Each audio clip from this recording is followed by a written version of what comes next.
Yeah, this your boy Spliff C's 2009 Avalanche sitting on those 30s.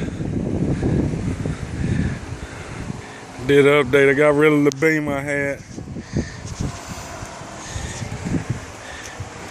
Had the 06 750.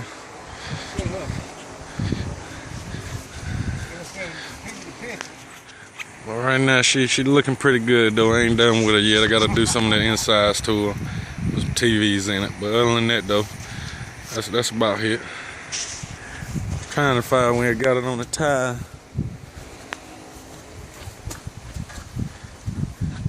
All of them at the damn bottom. I don't know if you can see it or not, but there it is.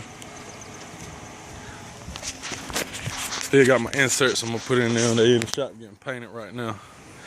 But that's it though.